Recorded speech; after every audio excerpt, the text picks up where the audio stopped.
Hello, my name is Emmanuel De Leon. I'm a research associate at the Agricultural Water Quality Program at Colorado State University.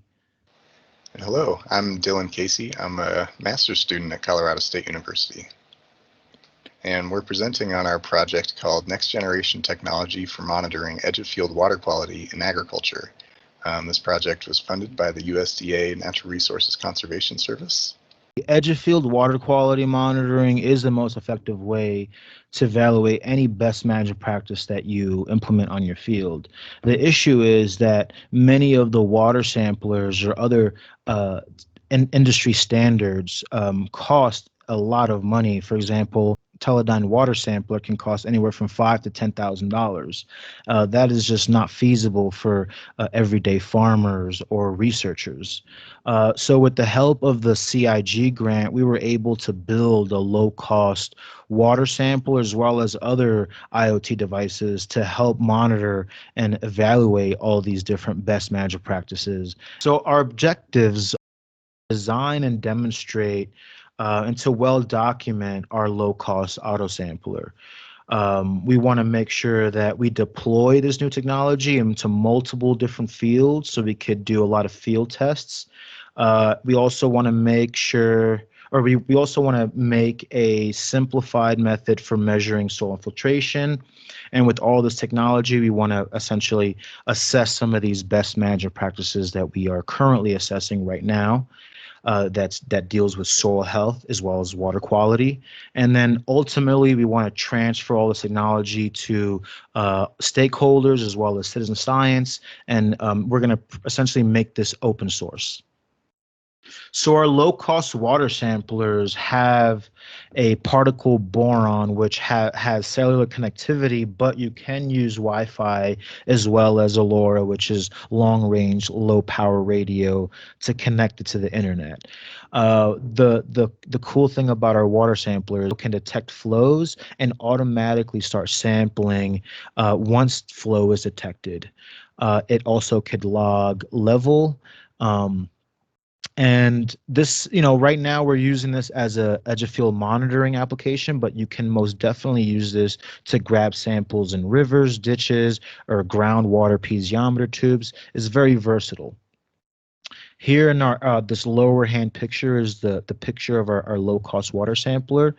We use 3D printed the mounts to essentially mount the battery as well as the pumps, which is a peristaltic pump right here, and this is where the boron, the cellular connectivity is. So we did perform some side-by-side comparison trials with the standard Teledyne ISCO water sampler. So in this picture here, figure 3, you will see our low-cost water sampler that costs about $700 on the right of the 1.5 H flume, and on the left of the flume is the standard ISCO sampler, which costs once again about $5,000 to $10,000 depending on the model you buy. Some of the preliminary data for the water quality shows that there was no major differences between the low cost and the standard, the industry standard sampler. You could clearly see that nitrate and total phosphorus are around the same range, but once again, this is preliminary data. And we are measuring flow by measuring the level of water, and with the flume equation, we could transfer that into flow. But essentially, we're measuring the height of water and comparing those two between the low cost and the ISCO. And when you see that on figure 5, you can clearly see that the flows are very similar on both samplers. So our water sampler, yes, it's low cost, but the very cool thing about it is that it allows you real-time monitoring of any event. Because it connects to the internet, we could essentially send all our data to any type of IoT database, such as UBADots. Right here, you see on the right-hand side. This allows me to monitor an event. Right now, in this picture, we're monitoring water level every 5 minutes, and essentially, this allows you to just have remote access anywhere you are.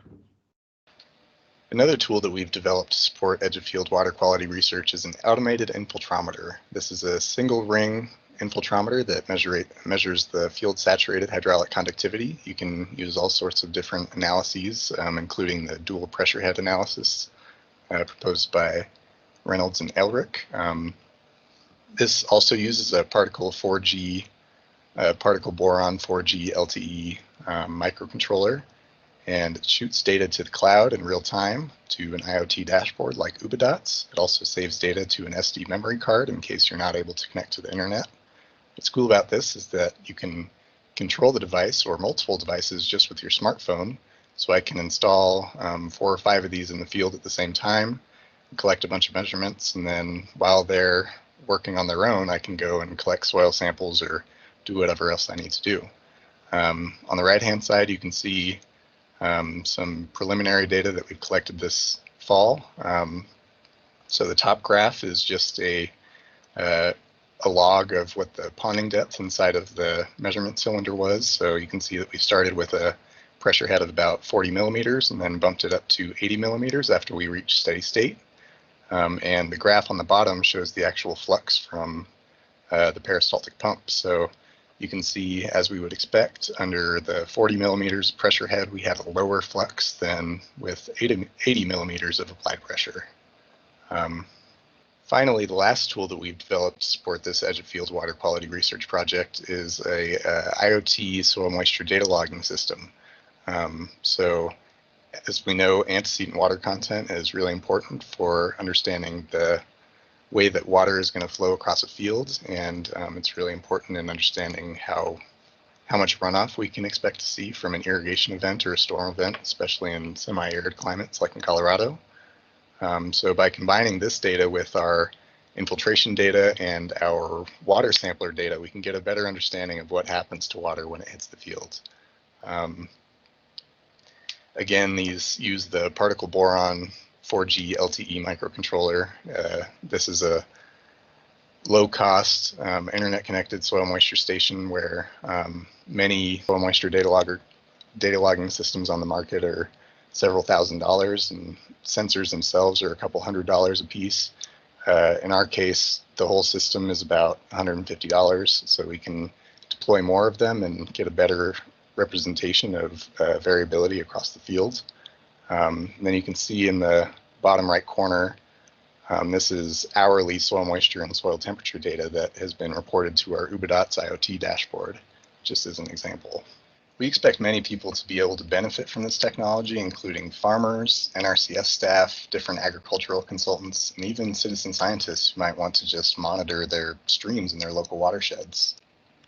We plan on making many online resources, tutorials, YouTube videos, and hosting many workshops and field demonstrations to make sure that everyone knows how to build one of these by themselves. Yeah, we hope that with all of this outreach effort, we'll kind of address the data gap in edge of field water quality research that exists in Colorado. We hope that people adopt more edge of field monitoring practices as well as best management practices due to the low cost of this technology. We plan to continue improving our prototypes and eventually having a final model. This will include continuing field evaluations, of course. And once we have everything situated, outreach and education is going to be one of our key motivators to make this technology available for everybody.